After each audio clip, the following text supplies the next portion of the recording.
Section 1. You will hear a woman who has just moved into the area talking to a neighbour about problems she is having in her house. First, you have some time to look at questions 1 to 2.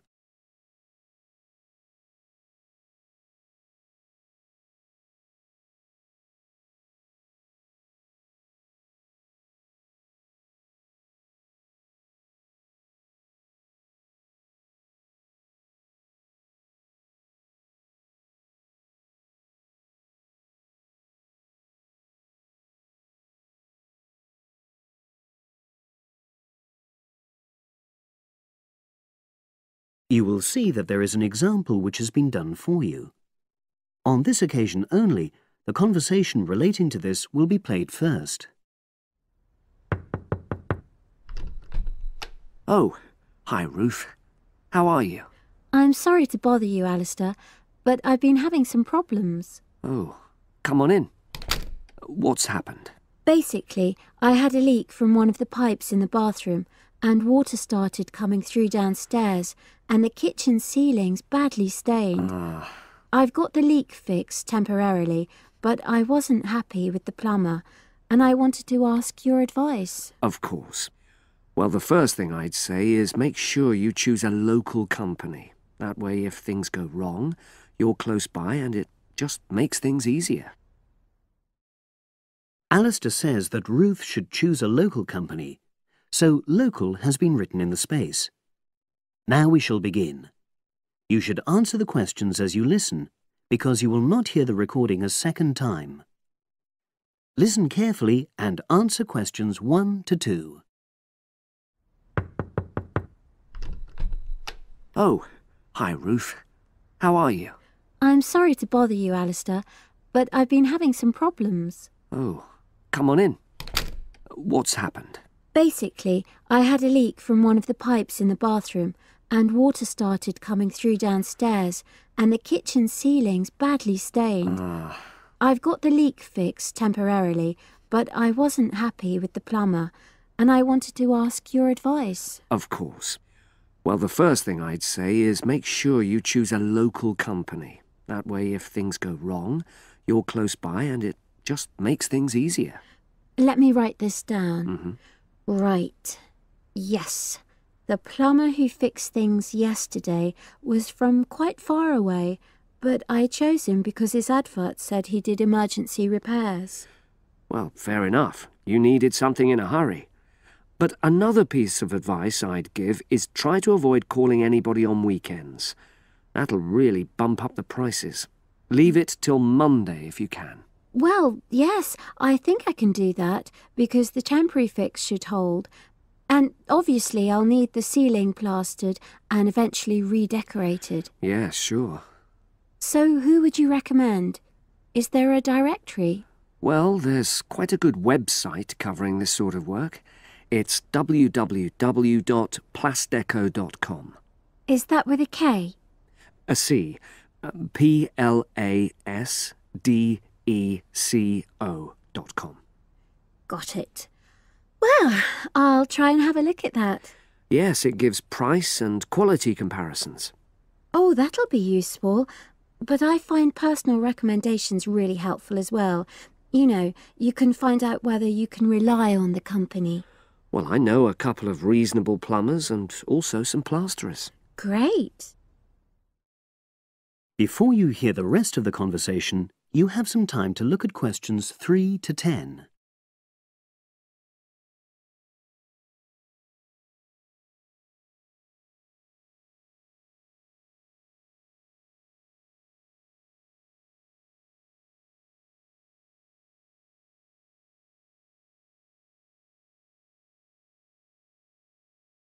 Now listen and answer questions 3 to 10.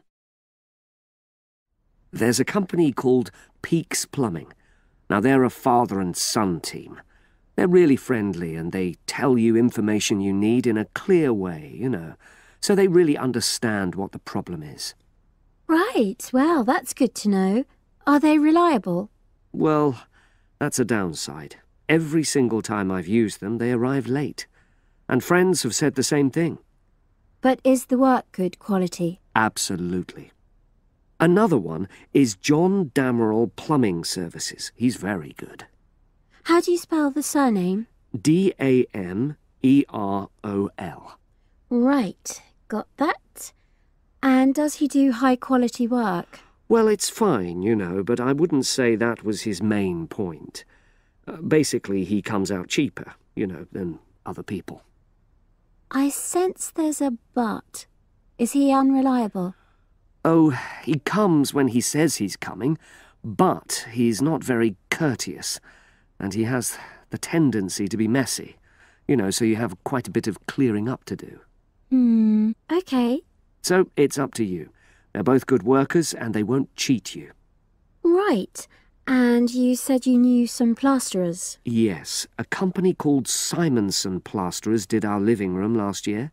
We chose them because we wanted some fancy work on the ceiling, around the lights. So they can do a variety of designs? You've got it. But it comes at a premium because they are more expensive, you know. Than the others? Yes.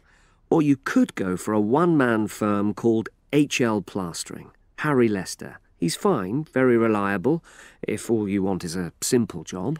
Do either of them do painting for you if you want? After the plastering's dried out, of course. That's what I was going to say. But I should explain that Harry's quite old now, and so he avoids doing jobs which involve tall ladders, you know. But my kitchen isn't too bad for that. I'd have to ask him if he's prepared to do it. Yeah, sure. So I'll start by looking at the website. All those companies are on there, with their phone numbers, etc. Thanks ever so much. You were such a... That is the end of section 1. You now have half a minute to check your answers.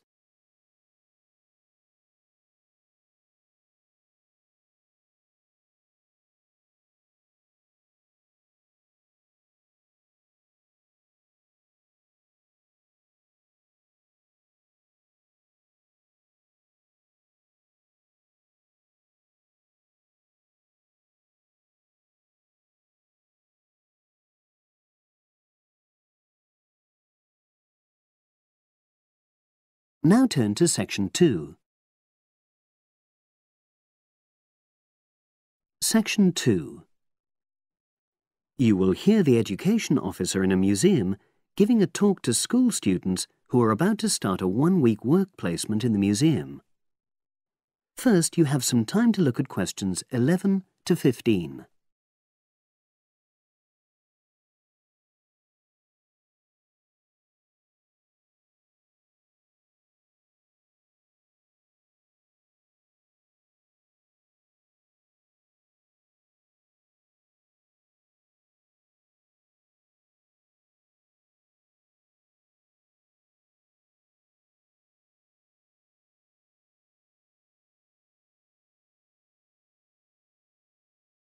Now listen and answer questions 11 to 15.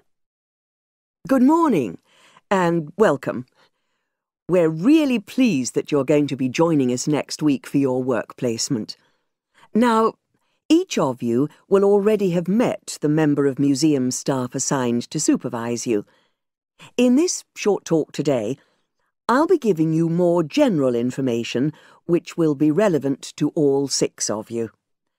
Your normal working day is 9 to 5 p.m, but on Monday, because it's your first day, we'd like you to arrive at 8:45. Please note, though, that you'll finish at the usual time. A lot of you have been asking what you should wear for work. Well, you may have noticed that we're not exactly a formal institution, so you'd really be out of place if you wear smart attire like a suit. If you go out on a trip with us, then we'd like you to wear a museum cap. It has our logo on, and we feel it helps people recognise you. But on a day-to-day basis in the museum itself, we say put on your own casual clothing because you'll be doing lots of dusty, messy work. Now, we don't have an enormous number of rules, but work placement is an excellent preparation for the real world of work, and we expect you to be very punctual and reliable. If you're not well or there's been a hold-up, then what we ask you to do is ring the museum receptionist. He will be in the museum well ahead of opening time, and he'll inform your own personal supervisor in the museum.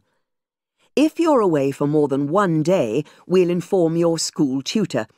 They'll obviously need to make a note of your absence and follow up if necessary. But most of all, we hope you really enjoy yourselves during the placement. Students say they have a lot of fun, whether it's working with kids in our art workshops held every Monday, or, the most popular, when they go out on our outreach work to residential homes, recording elderly people's memories of school days for our oral history project. So, we hope you feel excited by the prospect of starting next week and well prepared. Your personal supervisor will be there to help you with our health and safety requirements when you start next week, and your supervisors will also brief you about the background to the museum, summarising all the huge amount of information on our website. In the next couple of days, it might be worthwhile if you get hold of evaluations and other notes made by students who've worked with us before. You can get a lot of pointers from them. Before you hear the rest of the conversation, you have some time to look at questions 16 to 20.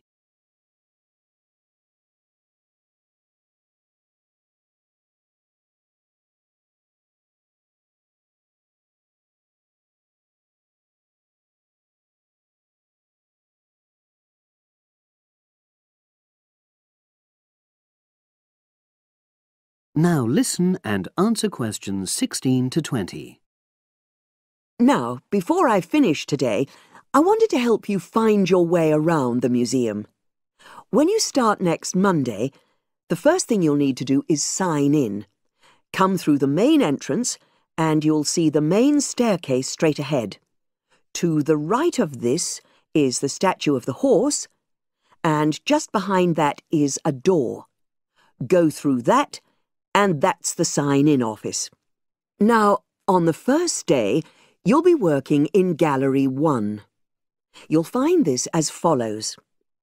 In the central courtyard area, close to the entrance, there's a large chest where visitors put donations for the museum. The door just behind that leads to Gallery 1. The workshop you'll be taking part in starts at 11, but if you want to go in earlier, you can get the key and let yourself in. The key box is quite hard to find. Walk behind reception, and it's between the large gallery and the bookshop. I haven't mentioned breaks, lunch, etc. Unfortunately, our cafe's closed at the moment, so your best bet is to bring a packed lunch. We tend to have our sandwiches in the kitchen area. Go round the reception desk, and you'll see a small circular cabinet. The door to the kitchen area is just behind that. Now, every day, we put up notices about what's happening in the museum. Your supervisor will brief you, but if you want to check up on details, look on our staff notice board. This is in the corner of the play area, at the back, on the wall of Gallery 3. If you have any questions, I'd be happy to help. That is the end of section 2. You now have half a minute to check your answers.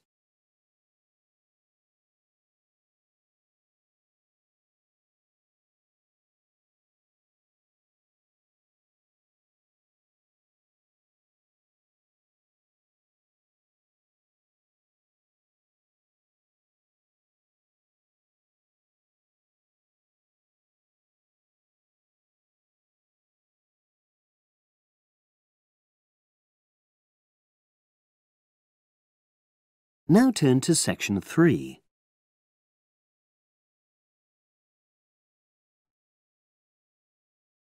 Section 3. You will hear a business studies student called Sam talking to his tutor about an IT project he is going to do for a local company called Turner's. First, you have some time to look at questions 21 to 26.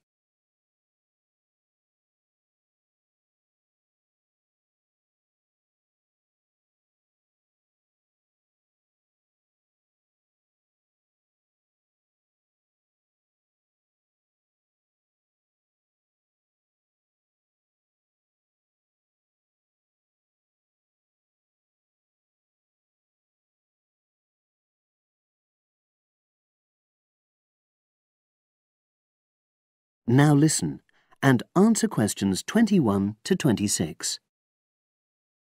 Hello, Sam. Come in and sit down. Thanks. You're here to discuss your company-based IT project, aren't you? Yes, I've been to see the manager and he's given me a lot of ideas about projects that the company would find useful, but I wanted to ask your opinion about them before I choose one. Yes, that's fine. Now, this company's called Turner's, isn't it? That's right. It's a small engineering company. They make machine components for trade use. They're well established. They started in 1976, but they're a bit old-fashioned. Okay. And what kind of projects did Turner's suggest you could do for the company? Well, they want some improvements made to their customer database. The one that they've got at the moment isn't very useful in some ways. I had a quick look at it. That would be a very straightforward project, and it'd be simple enough to evaluate, but I don't think you'd get enough out of a project like that. You wouldn't learn anything new. Well, another project they suggested is to do with their online sales catalogue. At the moment, customers can look at their products, but they can't actually order them online, which must affect their competitiveness. But I said I thought it would take too long. It's quite a big task. You're right. It's too much for the time you've got. It's a pity, though. Then they want some help with their payroll system. At the moment, the way they calculate pay involves a lot of manual accounting. I suggested they could have a system where employees register electronically when they arrive and leave work, so the hours they do could be transferred automatically. I think you'd get a lot out of a project like that. It would extend your skills, but it wouldn't be too much to take on. A student did something similar a couple of years ago, but this is slightly different. Well, then they need help with their stock inventory. They do everything manually. Really? Yes, and it takes so much time. It's probably very inaccurate, too. An electronic inventory would probably be the biggest single benefit for the company. I'm surprised they haven't had it done before. I know. Then they wanted to improve their internal security. The manager had visited other companies where the staff use swipe cards to access various areas of the building. It sounded useful, but the trouble is I'm not really sure how to do it. Well, I think you're right in that assessment. At the moment, it's probably a bit beyond your level of knowledge. Is that all? Just one more. Customer service.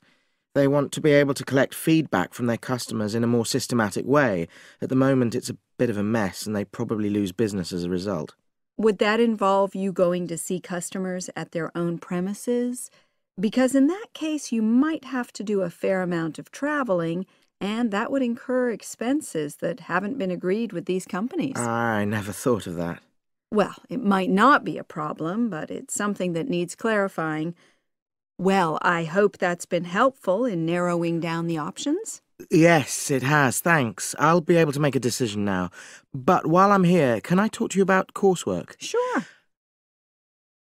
Now you have some time to look at questions 27 to 30.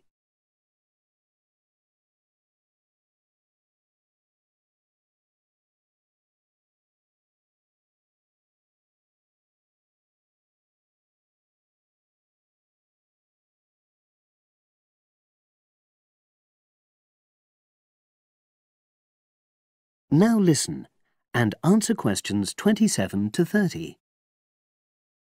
I'm not very happy about the way our group assignment is working. There are some problems. Oh, dear. Are people just not getting on with each other? That's the worst thing. Actually, we're all friends. It's not that. But when we're having a discussion about the assignment, one or two people end up doing all the talking and the rest don't say anything. It's a bit frustrating because we need plenty of debate. Well, that's a common observation. You're studying in a group with people from all over the world, and you all have your own ways of participating. In some places, students are more used to listening than talking, and vice versa. I suppose you're right. I'll try to remember that. Does everyone pull their weight as far as sharing the workload is concerned? I'd say they do, yes. And our group elected a leader. She's very good at making sure no one's overloaded. But personally, I feel that there are just too many of us in the group. Whenever we try to arrange a meeting, there's always at least one person who can't make it. It's not anyone's fault, it's just that we've all got slightly different timetables. Well, I'm glad you've talked to me about it. Feedback is always useful. Is there anything else you're concerned about? There are a couple of problems with lecturers that all the students are talking about. Last semester we had negative feedback about the way lectures were organized. There were several occasions when the wrong room had been booked or the same room had been booked twice, that sort of thing. Is that still a problem? That hasn't happened at all as far as I know. Oh, good. It's sorted out then. But I don't know the reason, but some of the staff often turn up late, so we miss 10 or 15 minutes of our lecture time. It might be because they've been copying handouts for students. I think there's a queue for the machine sometimes. Well, I'll look into that. Thank you for telling me. Anything else? The other thing is that it can be very difficult to get to see a lecturer individually. They're all very supportive and friendly when you do manage to find them, but often they're not in their office, even at times when they're meant to be available for consultation. Okay, that's helpful. Now, before you leave, That is the end of section 3. You now have half a minute to check your answers.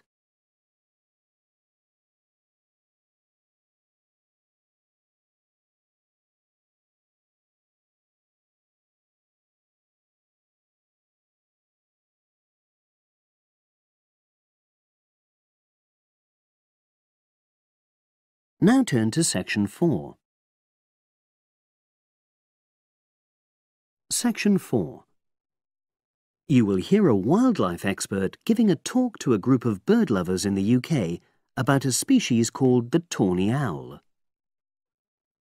Before you listen, you have some time to look at questions 31 to 40.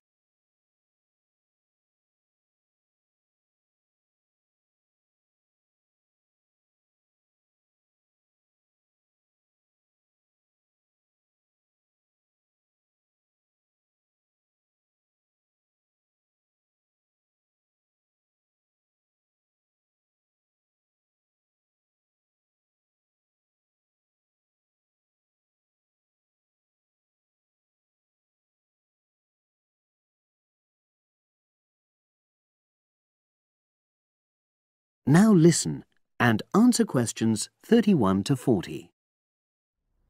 Good evening, everyone. You're all likely to be familiar with pictures of the tawny owl. Because of all the owl species in the UK, it's actually the most common one. But the chances are that you're more likely to have heard one than actually seen one, as it's also strongly nocturnal. This means that it normally ventures out at night. So, what kind of habitat does the tawny owl prefer? Well, a survey carried out in the 1980s confirmed that this owl is most likely to be found in woodland. If you look at a map of tawny owl distribution across Britain, you'll only see gaps in the treeless marshy areas of eastern England and in some of the more upland parts of northwest Scotland. However, you can sometimes find populations of tawny owls in urban areas too, either in parks or in large gardens. The tawny owl shows some obvious adaptations to its natural habitat. For example, both its wings and its tail are short, which helps it to maneuver through the trees. Also, the bird's plumage is a mixture of brown and grey, and this provides suitable camouflage for when the owl perches up against a tree trunk. Then there are its large eyes.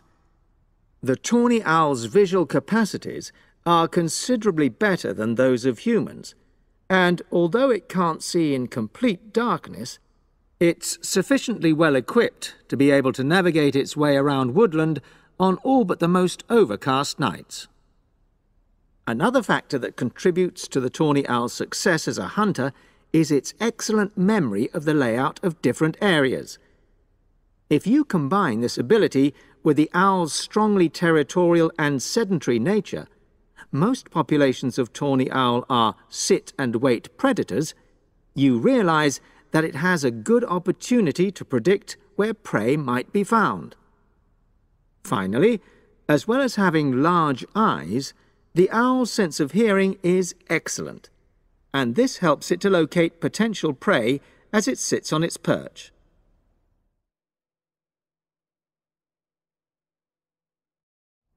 Turning now to the tawny owl's diet. Woodland tawny owls feed mainly on mammals, especially small ones, such as wood mice and bank voles. But they'll also take things like frogs or bats, or even fish, if they happen to be available. In urbanized landscapes, the owls seem to prey more on birds. So there are some differences there. Let's just look briefly now at survival rates in the tawny owl. Young tawny owls face a difficult time once they leave home, and 2 out of every 3 are likely to die within their first year. So, with such high mortality levels, it's a good job that established breeding pairs can produce young over a number of seasons and maximise their chances of passing their genes on to the next generation of owls. I've already mentioned the sedentary nature of the tawny owl, but it's not just adult tawny owls that are sedentary in their habits. Young birds, dispersing away from where they were born, rarely move far. The average distance is just 4 kilometres. There also appears to be some reluctance to cross large bodies of water. The owl is absent from many of the islands around our shores, with only occasional sightings in Ireland and the Isle of Wight off the south coast of England. Right, well, now I'll show you some photographs that have been taken in one or two of the...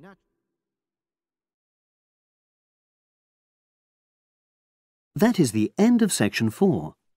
You now have half a minute to check your answers.